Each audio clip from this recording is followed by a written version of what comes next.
porque está muy en boga este tema, el tema del impuesto a las ganancias, que en realidad, más que impuesto a las ganancias, es un impuesto a los altos ingresos que existe en todas partes del mundo. Y yo quiero decirles que, de acuerdo a nuestros archivos, a la información que contiene el SIPA, que contiene la Administración General, la FIP, solamente de esos 9.159.000, el 19% paga impuesto a las ganancias o a los altos ingresos. El 81% de los trabajadores, 81% de los trabajadores no llega a los mínimos imponibles. Estoy hablando de los registrados, vuelvo a reiterar. Tenemos un 32% en negro y tenemos un 7% desocupados que están cubiertos con la asignación universal por hijo, que cubre a 3.800.000 pibes y 1.800.000 familias. Estoy hablando de los que tienen la suerte de tener trabajo, obra social, jubilación asegurada, PAMI, etcétera, etcétera. ¿Cómo se reparte? Porque yo empecé a hablar de los peronistas. Los peronistas siempre dijimos el 50-50, que queríamos llegar al 50% del capital y 50% del trabajo. El problema es que estamos llegando al 50% en el trabajo. El problema empieza ahora cómo se distribuye ese 50% dentro de la propia masa de los trabajadores. CONICET, los profesores de las universidades, bueno, no, lamento informarles que no es así. Muchas veces los salarios se obtienen por la capacidad de presión. Esto es, de cuánto puedo amenazar y perjudicar a la sociedad para obtener un determinado salario. Y acá está la gran madre del dorrego, como decía un amigo mío. De estos 62.000 millones de masa salarial registrada, el 19% de los trabajadores se queda con el 41%. Y el 81% de los trabajadores se queda con el 59%. Con lo cual, me parece que sería muy interesante comenzar a discutir en la Argentina que esto de hacer socialismo con la plata del Estado y de los demás, pero cuando te vienen a tocar la tuya, te convertís en el liberal más acérrimo, me parece que hay que rediscutirla, sobre todo si te querés seguir llamando peronista. Sobre todo,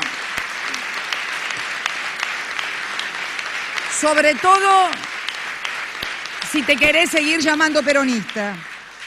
Pero me olvido de algo. Además de esto, todos, desocupados, no registrados, registrados, con ingresos altos, con ingresos bajos, todos están subsidiados en transporte, en luz, en gas, en agua y son laboralistas también. Dicen a esto salario indirecto, que es la otra parte del salario que no te la paga el empleador, sino que te la paga el Estado o cualquier otro sector a través de subsidios como son a los transportes, reitero, que son en el orden. ¿Dónde está Julio Devido? Ahí. Julio, estamos en el orden de los 50.000 millones entre transporte. 50.000 millones, ustedes vayan sumando, los 50.000 de los subsidios, los 15.000 de fin de año, los 13.000 de agosto, más unas cuantas, más todo lo que es la infraestructura y la obra pública. Y entonces me puse atentamente a solicitarle al señor administrador de la FIP que me informara cómo era este tema. Y la verdad que cuando uno ve las cifras, por ejemplo, en una remuneración bruta mensual de 10.000 pesos, porque hay una creencia de que prácticamente el Estado le arrebata a cada trabajador millonadas.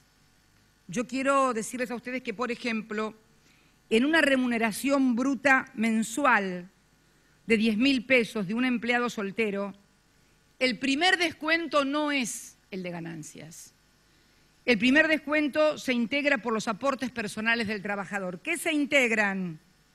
por 11% de jubilación, 3% para la obra social, 3% para el PAMI y la cuota sindical que cada sindicato le descuenta a los trabajadores, que oscila entre el 1,5 y el 2,5 o el 3 según los sindicatos.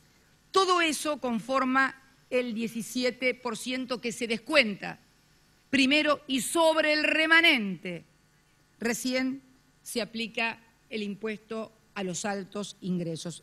Quiero también recordar el tema de la abolición de la tablita de Machinea, que importó un costo fiscal muy fuerte. Nosotros no lo vimos como costo fiscal, lo vimos como una inversión con el tema de sostener la demanda agregada, de darle mayor poder adquisitivo. Además, otra cosa, estamos hablando del salario, del mejor salario de toda América Latina, no solamente en términos nominales, sino en términos de poder adquisitivo. No solamente es el salario más alto, sino que es el que más cosas se pueden comprar con ese salario respecto de todos los demás países de Latinoamérica. En este caso de un empleado soltero, reitero, de 10.000 pesos, los aportes personales, sindicato, obra social, jubilación, son 1.700 pesos. Y el impuesto a las ganancias, como no tiene mujer ni hijos, es de 402 pesos. Vamos al mismo caso en el caso de un casado con 2 hijos, remuneración bruta mensual, 10.000 pesos. El descuento es el mismo, pero el impuesto a las ganancias es de 29 pesos. ¿Por qué? Porque obviamente hay toda una descarga a partir de los 2 hijos y de la mujer.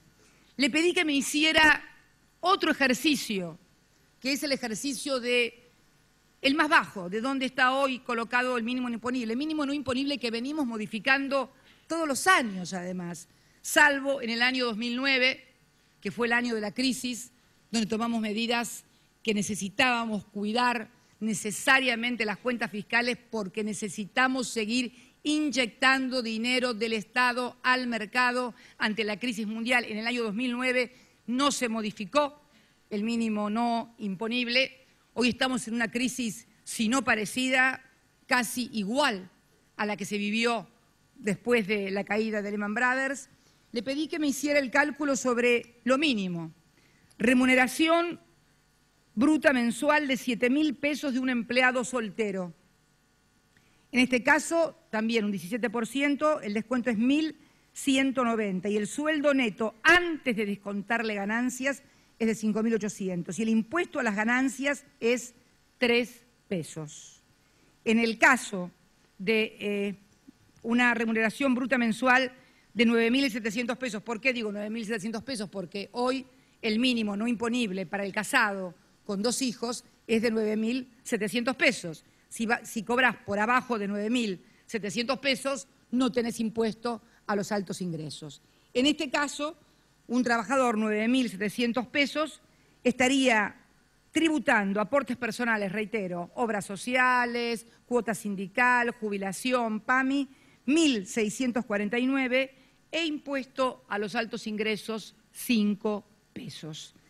Realmente estas cifras, con la otra que me impactó, que es la redistribución dentro de los propios trabajadores, de cómo un 81% solamente tiene el 59% de la masa salarial y cómo un 19% tiene el 40% de la masa salarial, nos habla de que no podemos caer en otra inequidad, porque no puede haber dentro de los propios trabajadores y dentro que también deberíamos analizar el otro 50% para ver cómo se distribuye entre las empresas, porque también sería interesante saber cómo el otro 50% está distribuido, porque las pequeñas y medianas empresas son las grandes generadoras de trabajo.